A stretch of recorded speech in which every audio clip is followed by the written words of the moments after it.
Oh, God. That was sick.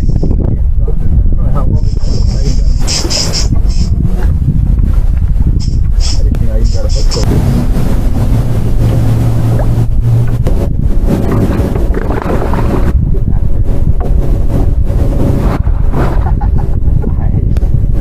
I'll be up there too. Yeah, I think so. Oh man, we spoiled that bro.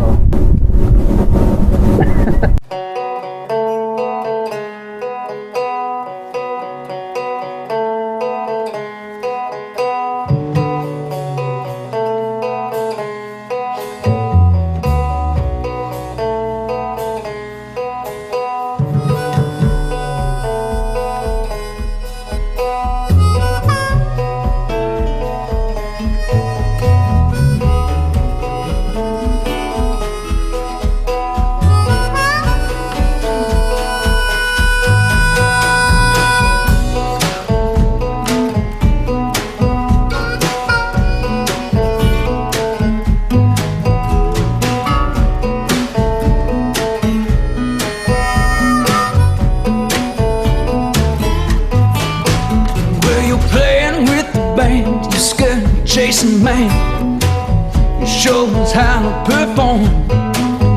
Well, your style's been changed because we're so vain, but you'll take a sunset for stone.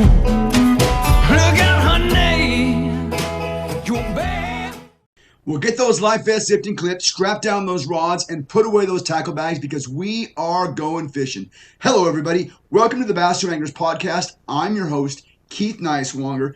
And in this episode, we're going to talk to Todd Kline. Todd's an amazing angler, and he's an even more amazing person. He started out in the ranks of professional international surfing and has transitioned over to the world of professional bass fishing. He's got a great story.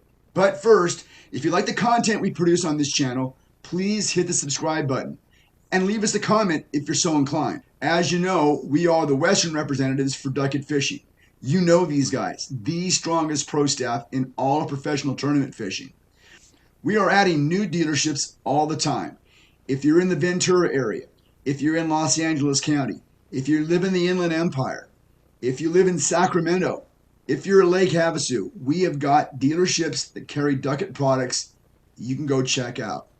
If you have a tackle shop or know of one that we should call on, send us a DM on Instagram or go to our website, basstouranglers.com, and send us an email. We would love to tell you about the Duckett fishing lineup of pro-driven rods, reels, and baits. Change. It's inevitable. To improve, you must adapt. The sport is evolving. A paradigm shift is a fundamental change of basic concepts. Don't get left behind. Introducing Paradigm. Paradigm Reels by Duckett Fishing. Pro-driven. Our guest today is one of the fastest rising stars in the West. He has qualified for the Major League Fishing Toyota Series Championship the last 4 years in a row. Before that, he dominated the co-angler side of the Toyota Series, winning 4 events, including the National Championship and 2 Angler of the Year titles as a co-angler. He's a regular on the WAN Bass circuit, highlighted by a second place at last year's Arizona Open, and he ranked 6th this year in the Angler of the Year race. He is also the owner of the Southern California Guide Service, offering guided instructions on Lake Paris, Diamond Valley, Lake Skinner, El Capitan, Lake Hodges, Lower Otay, Lake Murray, and San Vicente. Todd Kline, welcome to the Bass Tour Anglers Podcast. Thanks for being with us today. Thank you so much. Yeah, that's a hell of an intro right there. I appreciate that. Yeah, well, only the best. Hey, those are some brutal lakes that you guide on. I just got to tell you. They definitely can be, especially this time of year, but, majority of the time year round, it's a pretty darn good fishery down here, and you got to kind of bounce around. But the lakes that have the higher shad population are the ones that I prefer in the wintertime, just because I feel like if you can locate that bait on the outside humps, rock piles, etc., you generally will find the bass, and then you got to figure out how to catch them. Yeah. We'll talk about that a little bit later. I want to pick your brain about what you do out there. But a professional surfer at the international level for 7 years, 17 years working in the marketing department for Quicksilver, eventually becoming a marketing director, and then bass fishing. Tell us how that happened. Bass fishing was there before all of it. I grew up in South Florida, and you go a mile in any direction in Florida and you're going to find some sort of water, whether it's fresh, brackish, salt. And I happen to live the majority of my time inland in a city called Plantation. And so canals, ponds, lakes everywhere, and they generally all connect through pipes. A lot of that water eventually is released from Okeechobee, makes its way down, and then eventually actually goes over spillways and out into the ocean. But I started fishing at a very young age, always loved it. And then I think it was about 14, a little younger, maybe 13, I started surfing down there. And that became a really big passion for me. And I went, after it 100%, and then turned professional at about 18. And I moved to California when I was about 21. When I moved to California, I didn't realize you could bass fish just because, it's a desert. There's no canals, definitely. And, you had to do your research to find the reservoirs. So I missed a lot of opportunity, through some prime years to bass fish. But once I figured out what was available out here, I went headfirst, had a boat, and started doing local team stuff. And just got right into it. It's pretty awesome out here. So those years that you were working for Quicksilver as their marketing director or in their marketing department, were you bass fishing at the same time?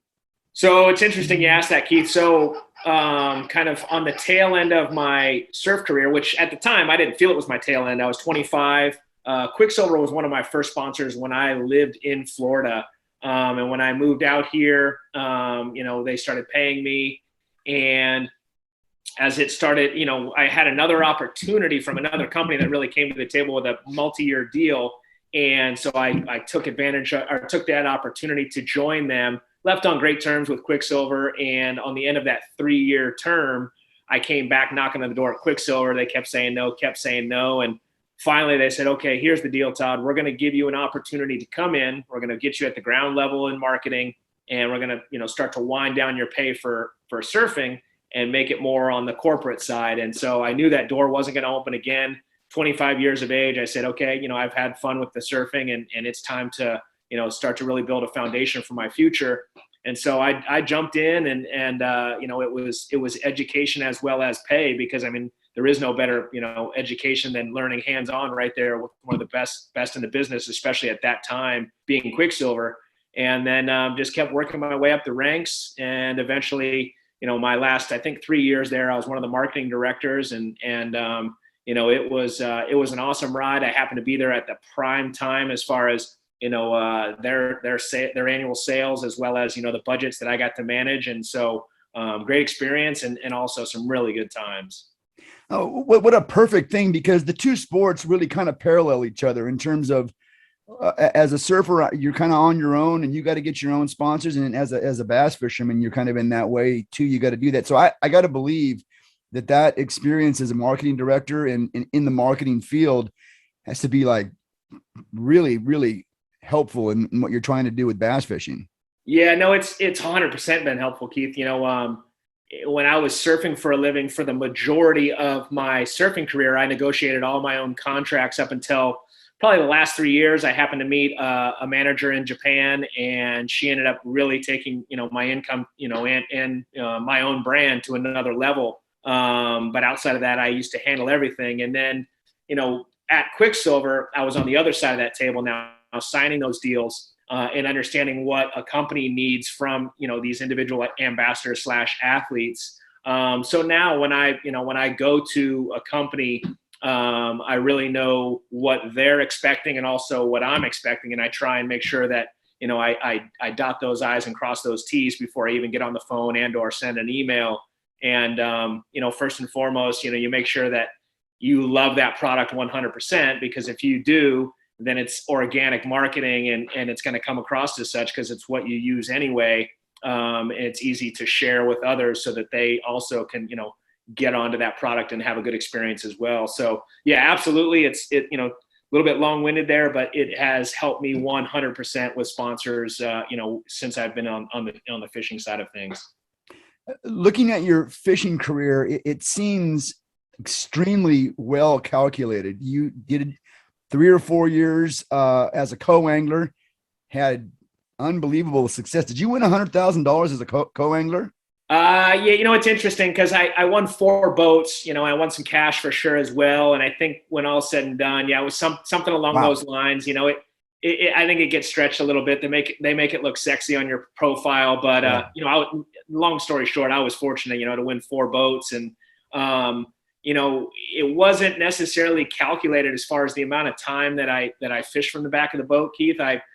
First one I did, I just did it for fun, and I happened to make the top 10 up at Oroville, and was super excited, couldn't believe it. And then the second one I actually won, and it was at Havasu. And I can't remember what I did in the third one, but that was the first year I did it, and I happened to win Angler of the Year. And my goal was to fish those, was to just learn, and that's, I still get calls all the time. I've written articles, I've done videos to try and help others that are looking to get involved in the sport. And I've actually got a guide trip coming up with an individual that he wants me to take him out and, and share the A to Z and even treat the day like we're in a tournament, and he's going to be the co-angler. But, for me, I did stay, for quite a few, once I realized, hey, I've got an opportunity here. I can be successful at this. I made sure to go a few more years, because at the end of the day, I was drawing some great guys. And even the guys that, on paper might not be great draws, you can always learn, whether it's mistakes and or good decisions they're making. It's a learning experience, no matter how you look at it. And I see a lot of co-anglers go into that world and they're like, oh, I'm going to make money. Oh, I had a bad draw. And you can sure look at it the wrong way and make it a really bad experience for you and your pro, And so, at the end of the day, it was an unbelievable experience every time I went out. Some of my best results were with guys that you wouldn't have expected to do good. They were around the fish, but they hadn't figured out how to catch them yet. But it also, it fostered some great relationships that I still keep. And, I recommend it for anybody that's looking to get involved. Co-angling is a great opportunity with Major League Fishing, as well as WON Bass. WON Bass is even better to some extent because the co and the pro work together as a team. You don't know each other the night before, but the morning of, I'm making sure I'm doing everything I can to make sure that co-angler is comfortable. I'm going to tell him how the whole place sets up and what I'd like him to do. And at the end of the day, hopefully we're high-fiving and I'm netting fish for him, Yeah.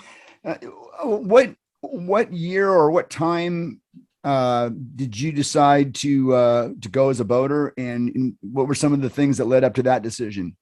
I'd have to go back and look, but once even right out of the gate, those first couple of years going back to back, as Angler of the Year, all your buddies are like, bro, sandbagger, it's time to go to the front, blah. And I'm like, I was looking at the everybody's bios at the year end and whatever, and I'm like, well, wait a minute here. My entries were only X, and I seem to have made a lot more money than the majority of the guys on the pro side. Why would I want to go anywhere? And I'm still learning. So, it's kind of like my education at Quicksilver. I'm getting paid and I'm getting educated. Why am I leaving? But at some point, if you want to continue that growth, you have to go to the front. And it was just a matter of, in communication with my sponsors, as well as, I felt comfortable, navigating at those different fisheries. And finally, I can't remember, it's been, I think 4 years now. I said, hey, it's time. And my sponsors, were there to back me. And so I made that decision. And it's always, no matter what, until I'm done with it, you're always going to be learning. But so far, I've had a blast and I've had some success, and look forward to, having more success. Well, now you've been back east for, I think, if I counted correctly, 4 straight Toyota Series championships as a boater now. Is it starting to feel like you belong in that echelon of anglers? Do you feel pretty good about that? Yeah, absolutely. It was two years ago, not this past year, the year prior, I finished runner up in the Angler of the Year race out here in the West. I think either 2 or all 3, I was able to top 10. And if you make the top 5, you get an invite to Tackle Warehouse Tour. And I definitely looked at it, but I have a 14-year-old son, and at the time he was 12, and we all know we're not getting any younger, and you can't rewind those years. And I just said, hey, you know what? I want to be here for my son and my wife, and make sure that I'm the best father that I can be. And hopefully, I believe that door will open again, and I'll go on it at that point. But I just came off the Toyota Series Championship this year. We were back east at I want to say Gunnersville, but it wasn't Gunnersville. I'm drawing a complete blank. Pickwick, wasn't it? Pickwick. There you go. Yeah. Thank you. Yeah. And day one, I was in 11th, and Mm-hmm. you got some of the biggest names in the industry at that thing. Guys like Ike and Ellie, et cetera. And I felt really good. And then day two, I had a tough day, and I ended up falling all the way to 52nd out of 200, which is still respectful. But that night that I went to bed after day one, I was like, man, I could have a run at this. But that's fishing, and I there was adjustments as I look back in hindsight I should have made and did not. And that's why, you'll just get better and better each year. But, that was a fishery I'd never been to before. And so every time, you're going to these places, you're gaining knowledge, and, it's hard to go out there and crack it right out of the gate. Sometimes you can, but, every time you're getting more and more knowledge, you're just going to be that much more, you're going to have that much more potential the next time you're there. I'm sure you've probably done the math too, but if you have a day two, like you had a day one at the US Open this year, you win that event, right? Didn't you were about 8 pounds back. How close did you come? I can't recall this year's US Open for me. I didn't get that good of a result, but practice, and I'm not one of those guys that's going to toot the practice horn. I had a co-angler with me the whole time. So, he could vouch for me. Zach Eggleston, he's one of the best up and coming co-anglers out here right now. But day one, they were there. You'd have them pinned, and then they just come off. And if I caught half those fish, I would have had a good run. But that's one event that I really want to win, Keith. It's a special event. It's a tough event, but I believe one day I'm going to have a good run at that. Yeah, my big claim to fame with the US Open was in the late 90s. Aaron Martins and I shared a cove, and after 2 days, I was in 20th, and the third day the fish were gone. The stripers moved the shad out of the pocket, and anyway, but that's the way it goes. But yeah, that US Open is an event that I hope to return to one of these days, because there's something special about Lake Mead. It's awesome. And it's such the equalizer. A lot of these other lakes, locals, tend to really have an upper hand, but at that lake, it's the equalizer for sure. And, you've got to have some luck, and you got to have some skill, and it's all got to come together for you for 3 days. That's really a good comment on that lake. You're right. Even if you are a local on that lake, it changes so much from day to day, that, there may be a little bit of a local advantage, but you also might be fishing places they were last time, and they're just not there anymore. Yeah, sometimes being a local at lake can also hurt you. You get stuck in your stubborn ways, and someone shows up at, for instance, like a Diamond Valley, and I see someone, throwing something, or maybe even a buddy jumps on the boat, and I see what he's got tied on. I shake my head. Next thing you know, he's like, bro, I got a giant. And you're like, on what? On that? I'm like, what? So, it also can go like that too. Or, you get stuck in your stubborn ways, where meanwhile someone else shows up and tries something that maybe works on their local lake, and they smash them, So you would say that somewhere down the road, in a year or two, if you could have a top 5 finish in the Toyota Series, you would look at moving back, going back and fishing those pro circuit events? Oh, for sure. Yeah, I would love to have that opportunity. Being as we touched on earlier, my background with competitive surfing. I love competing, and if you're going to compete, you want to compete against the best. And as you go through these ranks, you're only going to get better anglers, and also the fisheries. Back there, very intriguing. If you get on a good bite out here, especially on our local lakes, Keith, you got 10 boats around you, and they're so darn close they can almost read the inside of your the arm on your sunglasses. There is no secret baits, there is no secret spots. I'm guiding sometimes, and a guy will literally roll all the way idling up to you at Lake Paris. There's nothing out there, and then look at you and go, oh, sorry, I didn't even see it. And I'm like, and then he goes beep beep, and you're like, I get it, but don't make it so obvious. You know what I mean? So, going back east, it's really cool because you can find a spot where, there's nobody around and you literally find the mega school and you're going to have it all to yourself. Don't get me wrong. A lot of times too, you can be 55 miles away from the ramp and there's 6 other guys there. That's just how good those anglers are. But at least you can find the needle in the haystack out there. Whereas here, if you find the needle in the haystack, all the other horses are there ready to eat the hay, We're talking to Todd Kline. He is a qualifier for the Toyota Series Championship 4 straight years. I think these are the 4 straight years that you have fished as a boater, right? Was there a year that you did not qualify? So I think I have qualified for 4 years, but there was 1 year there that I did not qualify. There was one event that I was unable to make 1 year, and I don't remember. I think I might have had a tough year anyway, but yeah, I didn't qualify 1 year. But all the 4 other out of 5.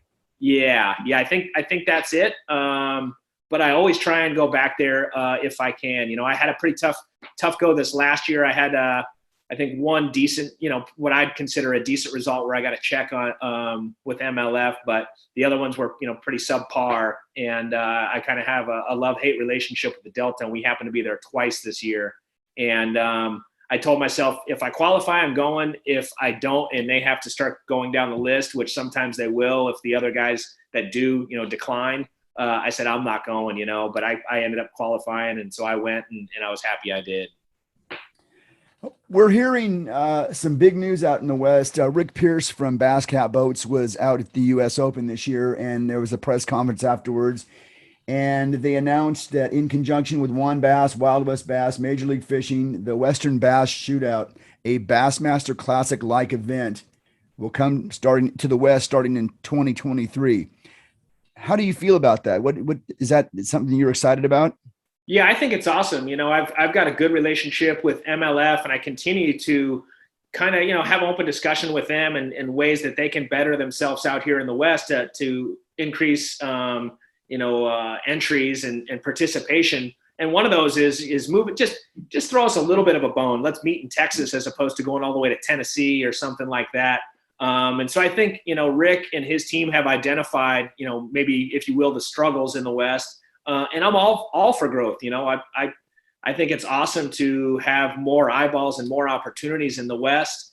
So I think it's really cool to see, everything that Bass Cat's been doing out here in the West. Would that be a high priority event for you to try to qualify for? At this point, Keith, I don't know that it is, because I believe it's a pay to play. Yes. And if it is the case, then I'm not in support of it, because we all the other championships you qualify for, there's X amount of money that's taken each year, and then that goes to the championship, and then as well sponsors step up, and you're showcasing the best anglers in the West at that point. As a pay to play, I always try and draw parallels. It's like having the all-star game for the NBA and the players got to play. It just doesn't make sense to me, Well, that's a good point that you make, because, and we talk about this a lot on this podcast, is that for a lot of those guys that qualify for a season-end event, that's their chance to make a profit for the year from their fishing, and to have to pay an entry fee to go to this. I was really, when I heard it, I got excited. And then when they said, yeah, they're going to probably have to be, an entry fee, I'm like, yeah, come on.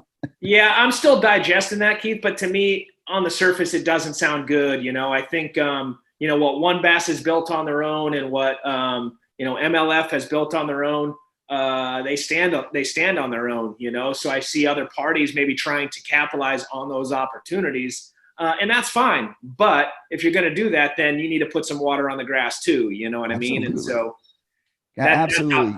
That's how I see it. The one that's driving this industry is the angler and the tournament angler in the tournament business. And they just are at the bottom, and they don't get enough. Yeah, it's a tough thing. And I know, sponsors as a whole are a tough thing. And at the end of the day, you've got to provide a platform that gives these sponsors a showcase, or an opportunity to showcase their products. whether it's I say athlete, but whether it's an angler or it's a tournament series or an individual tournament, what are you going to get in return if you're putting up X amount of money, boats, etc. So, that's on the parties that are putting those packages together, but if you're trying to garner, the top 25 in the West, and you're presenting that to the sponsors as, hey, here's what I'm getting together and this is what we're going to have, and you're going to get money out of it. Well, then there's got to be a benefit to the anglers as well. And with an entry, on top of what we already have to pay throughout the year, and that's just my opinion. They might have 25 other guys, beating down the door to get in. I don't know, but I'm all for it. I love growth. I love what Rick Pierce has been doing in the West. And I hope that, between all the parties that are involved on that, they can wrap their heads around it and make it beneficial to everyone, You talked a little bit about building a platform. You're pretty active on social media. How that's got to be something that sponsors appreciate, and I guess they probably demand it at this point, right? Yeah, I mean, I think if you're looking to get into the sport and you want to be successful at it, obviously, you're going to have to be a great angler, but at the same token, you're going to have to be able to, market the products that you represent. And, one of the key buzzwords that, marketing guys will throw around is return on investment and, Right. Our ROI. And so, are you going to be able to sell, crankbaits? Are you going to be able to sell eyewear? And if you feel you are, and you can kind of showcase how you will, then you can approach those companies. But yeah, one of the main platforms, and it's low hanging fruit, is social media. And I kind of look over and my phone's sitting right here. But the other challenge is you can't saturate it and just constantly force feed products down people's throats, especially if it's not authentic. You know what I mean? You're not utilizing the products. You maybe don't even know how it works. You just, you're just getting it for free. And so you feel that's what you have to do in return. So it has to be, kind of that perfect synergy between a product you love. And then, it's going to just come across naturally, and you're wearing it, you're throwing it, you've got it in your hand with a rod and reel, whatever it is, it's got to work because, everybody wants something for free. So you got to just, you got to work for it, and, social media is one of the best ways to do it. And then the other is, and I wish I, and I need to, but I'll go on little runs where I'll do some stuff, with videos, editing, shooting GoPros. Unfortunately, I tend to have some pretty bad luck with, GoPros seizing on me and, heating up or whatever. But I did get a nice cast to catch this year on one that was, just under 10. It was like a 998. And it's pretty awesome when you set out, to go get something on camera and it all comes together. Yeah. And you actually capture it, and then you're able to do an edit. And that's also, one of the best ways to help promote products, because there it is. And for me, Keith, where I really like promoting products and it's natural is through my guide service. You know what I mean? If guys are using it, catching it, I can't tell you how many trips I've had where guys are shooting pictures of the packaging, my rods, my reels, what pound test was this? What line was that? And they're literally running into East County, Anglers Marine, whatever it is, on the way out before they fly home or before they drive home. That's what it's all about right there, Yeah, I wanted to talk to you about your guide service. I think I could make a pretty good argument that the lakes you guide on are some of the most difficult lakes in the country, because those are lakes I try to fish on. And you talked about Diamond Valley. That place is a moonscape to me, and they do not have a shad population. Am I correct? Oh, they used to have a really good one, but to your point now, you're spot on. They got stripers. Yeah, they got stripers, and they got a lot of stripers. But yeah, it's funny because the fishing still to this day can be amazing. Yes. But it's not like it used to be, Keith. I mean, you used to be able to go out there and just smash them, Carolina rigs, jigs, a lot of different techniques now, and that was on, 15-pound tests, maybe even 20. And some guys might listen to this and go, wow, is that like, you're claiming that's big? Yeah, that's big. A lot of times out there now I'm fishing 5-pound, and that's what you have to do in order to get bit. once you get bit, you just, a lot of times they're going to go deep, and you just hope that between where they're running deep and where you're at, there's not a tree, because, a lot of heartbreaks go down. But generally it's light line, slow finesse, Senkos, cool baits, talking just small stuff and just as slow as you can go. And all of a sudden you'll feel that thunk. And, especially in March, if you get bit in March, and I tell my clients, you're not going to get a lot of bites today, but when you do everything you can to get it in the boat, because it's going to be over 5, Yeah. And this year, though, as a whole, I didn't spend a lot of time at Diamond in particular, just because it was so tough. Whereas places like Paris, I don't go there in the summertime because of all the riffraff and recreation. But I've recently been doing a lot at Paris, and I do a lot down in Sanvi and Cap, and on occasion I'll make some runs down to Otay. But between all the different lakes, Keith, outside of really from now until the latter part of January, which is real tough, and I manage expectations when clients call me to book a trip. I say, hey, it's going to be slow. We'll go out. We'll have some fun. It's going to be gorgeous out there, but it's going to be slow fishing. But once March kicks in, it starts to really ramp up, both from business and from fishing, and then it's full speed, all summer long. So it's pretty good down here, man. It's a special group of reservoirs we've got, and it's just time on the water, and you start to learn every tree that's out there and where they really like to sit at certain times of the day, and how you want to approach them. I've always felt like guiding would be the great compliment for a tournament angler, because as a guide, you really can't just pull off the lake when you get tired or hungry. You got to stay out there and pound it. Talk about how guiding helps you in your tournaments. It's interesting, because I actually think my tournaments help me in my guiding. Okay. Because going back to what we were talking about earlier, as a co-angler, there's a lot of times when you're in the back of that boat, you're having talks with yourself in your mind, like, what the hell are we doing? Why are we in this spot? This guy's got me backed into the toolies, whatever it is. But at that point, you've got to get your mind out of that immediately and look for the opportunities. Okay, this is the situation, but there's also opportunities, and you got to find those opportunities. And so, where I draw that parallel is basically, one, it opens your mind. Two, it really gives you patience. And there's a lot of times when you're on a guide trip and you've gone over the technique, multiple times. Here's the cadence. This is what you want to do. And they just can't get it, and in their mind, they're getting it, but they just can't get it. And especially when we're fishing, like, a drop shot, and you've got to fish it really, really, really slow. And I'll tell clients, you can't fish this bait too slow, but you can absolutely fish it too fast. Even if you're sitting still, you're going to get bit, 9 times out of 10. And you see them, and they're just going fast and fast. And, I remember one trip in particular where I kept harping on the gentleman, very politely, obviously, but hey, you need to slow down, Tom. You need to slow down. And in my mind, I'm like, you've told this guy probably 10 times. So at this point, do you stop because the guy's going to get annoyed with you? Or do you keep going? Because if he doesn't get bit at the end of the day, he's going to blame you. And, usually I'll, stick with them, and eventually they get bit. And then usually it will, kind of register at that point, and it ends up being a successful day. But I think, co-angling really set me up to have the patience for guiding. And, obviously it helps me, because just time on the water, I can't tell you how many times I've been out there, Keith. And when I'm guiding, 99% of the time I don't fish unless it's slow. I might throw something else to see if there's another bite happening. But I'm always, just like I would be fishing on my own, I'm watching all the elements, looking at the electronics, seeing what the bait's doing, what the wind's doing, et cetera, and making those decisions and guiding those clients based on that. And there's so many times that all of a sudden I see something take place, and I'm like, wow, I've never seen that before. And it goes into the memory bank, or you find a tree that wasn't out there and you mark that waypoint. So, time on the water, as well as, having those interactions and having them do different things, or maybe even see something that they did that, maybe triggered a bite.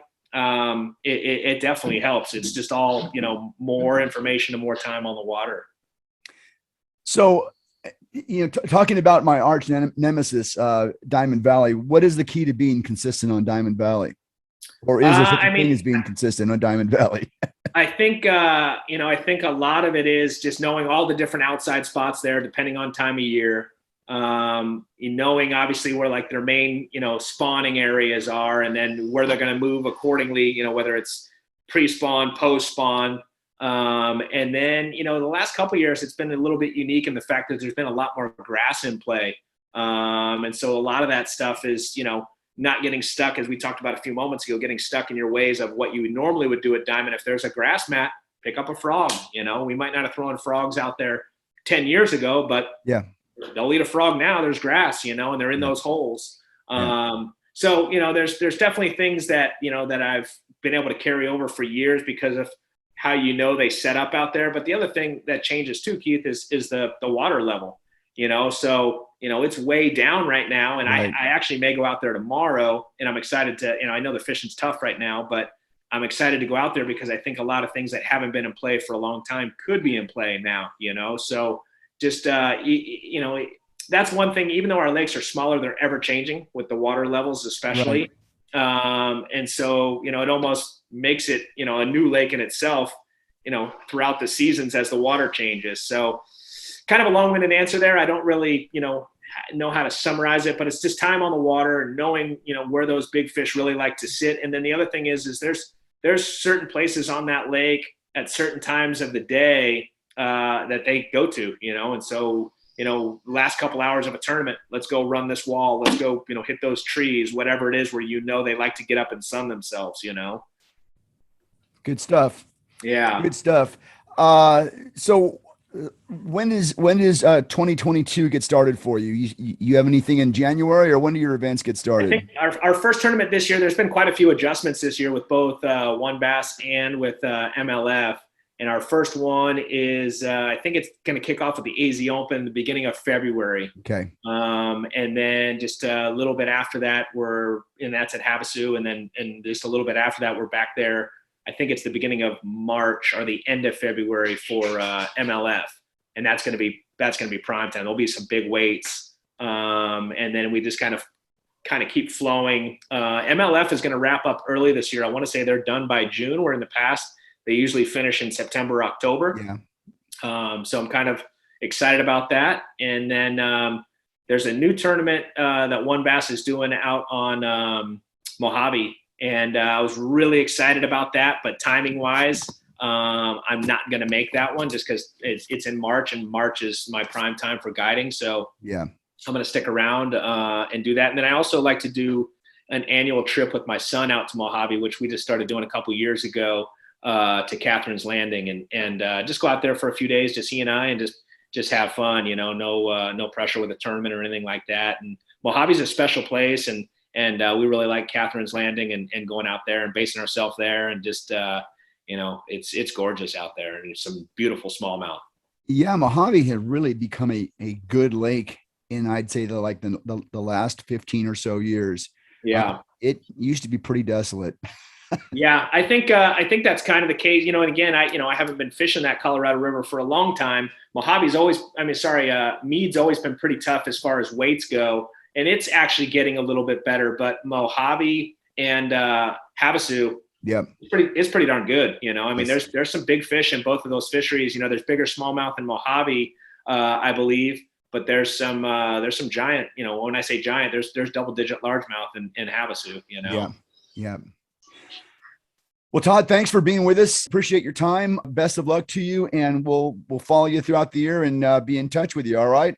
Yeah, I appreciate that. Yeah, and if there's everything I can do for you, let me know. And if there's anyone out there that wants to get out on the water, don't hesitate to hit me up at toddklinefishing.com. Absolutely. We'll put that marker in our information when we post this. All right. Thank you. Talk to you soon. Okay, Keith. Merry Christmas to you. Take care.